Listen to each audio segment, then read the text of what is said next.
ఈరోజు మనం సి ప్రోగ్రామింగ్లో 3 ముఖ్యమైన topics arrays, strings and matrices మీద కొన్ని బేసిక్ ఎగ్జాంపుల్స్ వివరంగా చూద్దాం. సరే, మొదటి సెక్షన్లోకి వెళ్దాం. అరే ఫండమెంటల్స్. ఇక్కడ మనం 1 డైమెన్షనల్ అరేస్ మీద చేసే కొన్ని బేసిక్ ఆపరేషన్స్ చూద్దాం. సింపుల్ ఇన్పుట్ అవుట్పుట్ నుంచి మొదలుపెట్టి కొంచెం కాంప్లెక్స్ లాజిక్ వైపు వెళ్దాం. ఓకే, మన మొదటి ప్రోగ్రాం చూద్దాం. దీని పర్పస్ చాలా సింపుల్. యూజర్ దగ్గర నుండి కొన్ని నంబర్స్ తీసుకుని వాటిని మళ్లీ స్క్రీన్ మీద ప్రింట్ చేయడం. ఇక్కడ మెయిన్ లాజిక్ ఏంటంటే 2 ఫార్ లూప్స్ వాడటం. మొదటి ఫార్ లూప్ స్కాన్ఎఫ్తో ఇన్పుట్ తీసుకుంటుంది. ఉదాహరణకి ఐ వాల్యూ 0 ఉన్నప్పుడు యూజర్ ఇచ్చే మొదటి నంబర్ ఏ ఆఫ్ 0 అనే అరే లొకేషన్లోకి వెళుతుంది. అలాగే రెండో లూప్ ప్రింట్ఎఫ్తో అవుట్పుట్ ఇస్తుంది. అయితే ఈ లాజిక్ ఎందుకు కరెక్ట్? ఎందుకంటే మనం ఇన్పుట్కి, అవుట్పుట్కి రెండింటికి ఒకే ఇండెక్స్ వేరియబుల్ ఐని 0 నుంచి n-1 వరకు వాడుతున్నాం. దీనివల్ల మనం ఏ ఆర్డర్లో అయితే నంబర్స్ ఎంటర్ చేశామో సరిగ్గా అదే ఆర్డర్లో అవి ప్రింట్ అవుతాయి. ఇప్పుడు ఒక ఎరేలో మనం వెతుకుతున్న ఒక నంబర్ అంటే ఒక కీ వాల్యూ ఉందో లేదో ఎలా చెక్ చేయాలో చూద్దాం. మెయిన్ లాజిక్ ఏంటంటే ఫార్ లూప్తో ఎరేలోని ప్రతి ఎలిమెంట్ని కీతో కంపేర్ చేయడం. ఒకవేళ ఏఐలో 20 ఉండి మన కీ కూడా 20 అనుకుందాం. అప్పుడు if condition AI equals to key true అవుతుంది. వెంటనే ఫౌండ్ అనే ఫ్లాగ్ వేరియబుల్ 1గా మారుతుంది. ఆ తర్వాత బ్రేక్ స్టేట్మెంట్తో లూప్ ఆగిపోతుంది. ఈ లాజిక్ ఎందుకు కరెక్ట్ అంటే ఇక్కడ ఫౌండ్ ఫ్లాగ్ ఒక మెమరీలా పనిచేస్తుంది.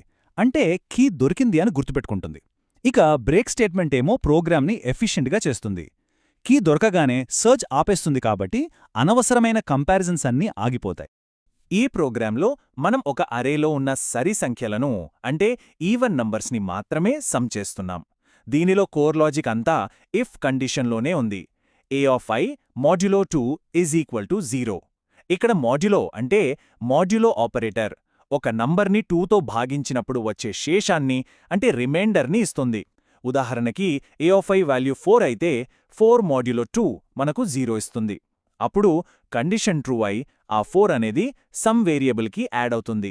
ఈ లాజిక్ ఎందుకు పనిచేస్తుందంటే ఈ ఇఫ్ కండిషన్ ఒక ఫిల్టర్లా పనిచేస్తుందన్నమాట. అది అరేలోని ప్రతి నంబర్ని చెక్ చేసి అది ఈవెన్ అయితేనే సమ్లోకి పంపిస్తుంది, లేకపోతే దాన్ని వదిలేస్తుంది. సో లూప్ చివరకు వచ్చేసరికి సమ్లో కేవలం ఈవెన్ నంబర్స్ మొత్తం మాత్రమే ఉంటుంది. సరే, ఈ ప్రోగ్రాం ఉద్దేశమేంటంటే ఒక ఎరేలోని స్మాలెస్ట్ అండ్ లార్జెస్ట్ నంబర్స్ని కనుక్కొని వాటి యావరేజ్ని లెక్కించడం. దీని లాజిక్ ఏంటంటే మొదట మిన్, మ్యాక్స్ రెండంటిని ఎరేలోని మొదటి ఎలిమెంట్ అంటే ఏ ఆఫ్ 0తో ఇనిషియలైజ్ చేస్తాం. ఆ తర్వాత లూప్లో ప్రతి ఎలిమెంట్ని చెక్ చేస్తాం. ఉదాహరణకి లూప్లో ఉన్నప్పుడు ఒక కొత్త ఎలిమెంట్ ఏ ఆఫ్ ఐ అనేది అప్పటి మిన్ కన్నా చిన్నగా ఉంటే మిన్ వేరియబుల్ ఆ ఏ ఆఫ్ ఐ వాల్యూతో అప్డేట్ అవుతుంది. మ్యాక్స్కి కూడా సేమ్ లాజిక్. ఇక చివరగా అవుట్పుట్ లాజిక్లో ఒక ముఖ్యమైన విషయం గమనించాలి. యావరేజ్ కోసం మిన్ ప్లస్ మ్యాక్స్ని 2.0తో డివైడ్ చేస్తున్నాం. 2తో కాకుండా 2.0తో ఎందుకు చేస్తున్నామంటే 2.0 అనేది ఒక ఫ్లోట్ కాబట్టి సి లాంగ్వేజ్ దీనిని ఫ్లోటింగ్ పాయింట్ డివిజన్గా తీసుకుని మనకు రిజల్ట్లో డెసిమల్ పాయింట్స్ ఉంటే వాటితో సహా ఇస్తుంది. అప్పుడే మనకు ఖచ్చితమైన యావరేజ్ వస్తుంది. ఇది కొంచెం ట్రికీ ప్రోగ్రామ్. అరేని సార్ట్ చేయకుండానే ఒక్కసారి స్కాన్ చేసి రెండవ అతిపెద్ద నెంబర్ని ఎలా కనుక్కోవాలి? దీని లాజిక్ ఏంటంటే మనం మ్యాక్స్ మరియు ఎస్ మ్యాక్స్ అంటే సెకండ్ మ్యాక్స్ అనే 2 వేరియబుల్స్ని మెయింటైన్ చేస్తాం. ఇక్కడ ఒక కేస్ చూద్దాం. లూప్లో ఒకవేళ మనకొచ్చిన కొత్త ఎలిమెంట్ ఏఐ అప్పటి మ్యాక్స్ కన్నా పెద్దదిగా ఉంటే మనం వెంటనే మ్యాక్స్ని అప్డేట్ చేయకూడదు. ఫస్ట్ పాత మ్యాక్స్ వాల్యూని ఎస్ మ్యాక్స్కి అసైన్ చెయ్యాలి. ఆ తర్వాతే ఏఐని కొత్త మ్యాక్స్గా చెయ్యాలి. ఈ స్టెప్ని డిమోషన్ స్టెప్ అనుకోవచ్చు. అంటే కొత్తగా పెద్ద నెంబర్ దొరికినప్పుడు పాత పెద్ద నెంబర్ని రెండో స్థానానికి పంపిస్తున్నాం. ఈ స్టెప్ చాలా ముఖ్యం. లేకపోతే మనం పాత మ్యాక్స్ వాల్యూని కోల్పోతాం. అప్పుడు మనకు సరైన సెకండ్ లార్జెస్ట్ నెంబర్ రాదు. సరే, ఇప్పుడు మన రెండవ సెక్షన్కి వెళ్దాం. String manipulation techniques. స్ట్రింగ్స్ మీద చేసే కొన్ని కామన్ ఆపరేషన్స్ గురించి ఇప్పుడు తెలుసుకుందాం. బేసిక్గా స్ట్రింగ్స్ అంటే సిలో క్యారెక్టర్ ఎరేస్ అనమాట, అంతే. ఈ ప్రోగ్రాంలో మనం స్ట్రింగ్ లెంత్ అనే లైబ్రరీ ఫంక్షన్ వాడకుండా ఒక స్ట్రింగ్ లెంత్ని కనుక్కుంటున్నాం. దీని వెనుక ఉన్న లాజిక్ చాలా సింపుల్. ప్రతి సి స్ట్రింగ్ చివరన మనకు కనిపించకుండా /0 అంటే నల్ టర్మినేటర్ అనే ఒక స్పెషల్ క్యారెక్టర్ ఉంటుంది. మన ఫార్ లూప్ ఏం చేస్తుందంటే ఈ నల్ టర్మినేటర్ వచ్చేంత వరకు ప్రతి క్యారెక్టర్ని కౌంట్ చేస్తూ వెళ్తుంది. ఉదాహరణకు మొదటి ఐటరేషన్లో s0ని చెక్ చేస్తుంది.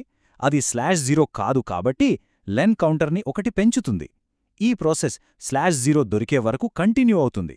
సో లూప్ ఆగిపోయే సమయానికి లెన్ వేరియబుల్లో మన స్ట్రింగ్లోని క్యారెక్టర్స్ యొక్క కరెక్ట్ కౌంట్ ఉంటుంది. అదే స్ట్రింగ్ లెంత్. ఇక్కడ మనం ఒక స్ట్రింగ్ s1ని ఇంకో స్ట్రింగ్ s2లోకి కాపీ చేస్తున్నాం. లాజిక్ ఏంటంటే ఫార్ లూప్ ఉపయోగించి క్యారెక్టర్ బై క్యారెక్టర్ కాపీ చేయడం. అంటే s10లోని క్యారెక్టర్ని s20కి, s11ని s21కి ఇలా అసైన్ చేసుకుంటూ వెళ్తాం. అయితే ఇక్కడ చాలా ముఖ్యమైన విషయం ఒకటుంది. లూప్ అయిపోయిన తర్వాత s2i =c00 అనే లైన్ చూడండి. ఇది ఎందుకు అవసరమంటే మన లూప్ s1లోని నల్ టర్మినేటర్ని చూడగానే ఆగిపోతుంది, కానీ దాన్ని కాపీ చేయదు. కాబట్టి మనం మాన్యుయల్లీ s2 చివరన నల్ టర్మినేటర్ని యాడ్ చేయాలి. అప్పుడే s2 ఒక పూర్తి వ్యాలిడ్ స్ట్రింగ్గా మారుతుంది. లేకపోతే దాన్ని ప్రింట్ చేసినప్పుడు గార్బేజ్ వాల్యూస్ రావచ్చు. ఈ ప్రోగ్రామ్ s2 అనే స్ట్రింగ్ని s1 చివర్న అంటిస్తుంది. దీన్నే కన్కాటినేషన్ అంటాం. ఇది 2 స్టెప్స్లో జరుగుతుంది.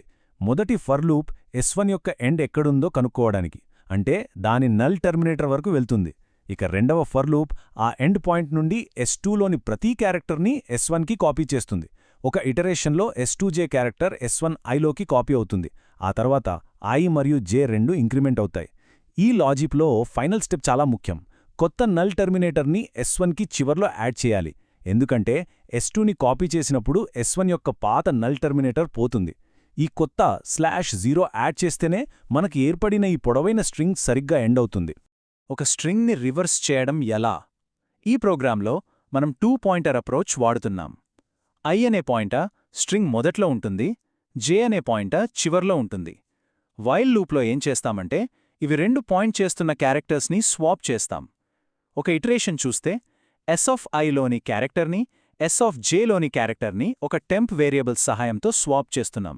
ఇక్కడ టెంప్ ఎందుకు అవసరమంటే మనం s/j వాల్యూని s/iకి అసైన్ చేసే ముందు s/i యొక్క ఒరిజినల్ వాల్యూని ఎక్కడో దాచుకోవాలి, లేకపోతే అది పోతుంది. ఆ పని టెంప్ చేస్తుంది. ప్రతి స్వాప్ తర్వాత i ముందుకు, j వెనక్కి జరుగుతాయి. అవి మధ్యలో కలిసే వరకు ఈ ప్రాసెస్ రిపీట్ అవుతుంది. ఒక స్ట్రింగ్ పాలిండ్రోమ్ అవునో కాదో చెక్ చేసే ప్రోగ్రామ్ ఇది.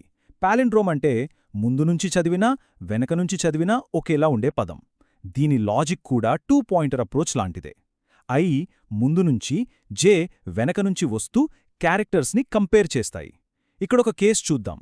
లూప్లో ఏ ఒక్క చోటైనా si మరియు sj మ్యాచ్ అవ్వకపోతే, అంటే si ≠ sj కండిషన్ ట్రూ అయితే దానర్థం ఇది పాలిండ్రోమ్ కాదు అని. వెంటనే ఫ్లాగ్ని 1 చేసి బ్రేక్తో లూప్ ఆపేస్తాం. ఈ లాజిక్ ఎందుకు కరెక్ట్ అంటే మొత్తం స్ట్రింగ్ చెక్ చేయక్కర్లేదు, ఒక్క మిస్మ్యాచ్ దొరికినా చాలు అది పాలిండ్రోమ్ కాదని తేలిపోతుంది.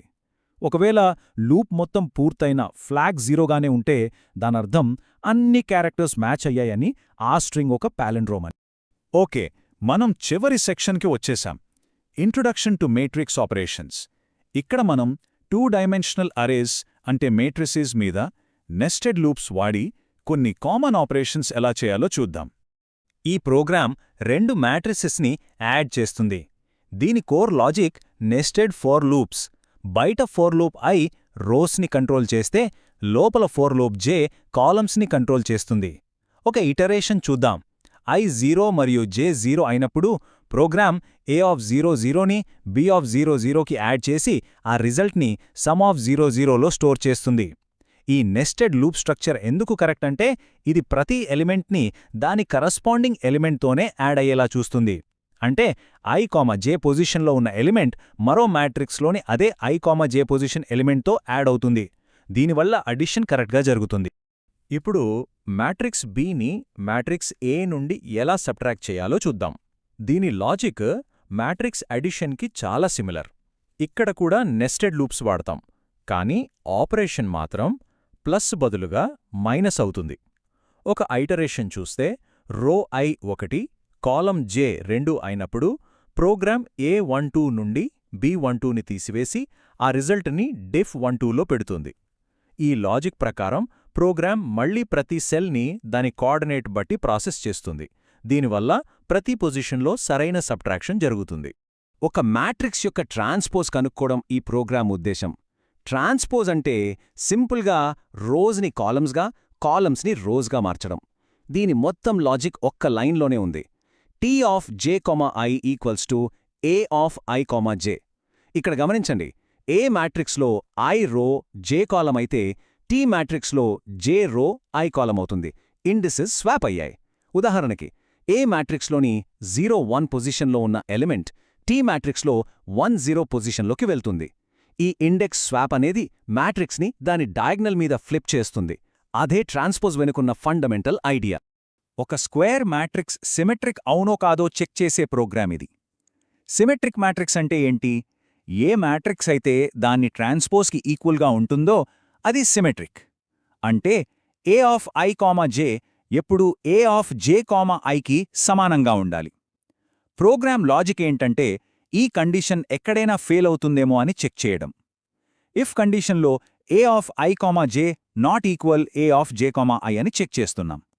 ఒక్కసారి కండిషన్ ట్రూ అయినా, అంటే ఒక్క మిస్మ్యాచ్ దొరికినా ఇక మ్యాట్రిక్స్ సిమెట్రిక్ కాదని తెలిసిపోతుంది. అందుకే వెంటనే ఫ్లాగ్ని 1 చేసి బ్రేక్తో లూప్ నుండి బయటకొచ్చేస్తాం. ఈ అప్రోచ్ ఎఫిషియెంట్ ఎందుకంటే అనవసరమైన కంపారిజన్స్నిది ఆపేస్తోంది. చివరగా మ్యాట్రిక్స్ మల్టిప్లికేషన్. ఇది కొంచెం కాంప్లెక్స్. దీనికి మనకు 3 నెస్టెడ్ లూప్స్ కావాలి. బయట I లూప్ మొదటి మ్యాట్రిక్స్ Aలోని రోని సెలెక్ట్ చేస్తుంది. మధ్యలో J లూప్ రెండవ మ్యాట్రిక్స్ Bలోని కాలమ్ని సెలెక్ట్ చేస్తుంది. ఇక అన్నిటికన్నా లోపలున్న K లూప్ అసలైన పని చేస్తుంది. అదే డాట్ ప్రాడక్ట్.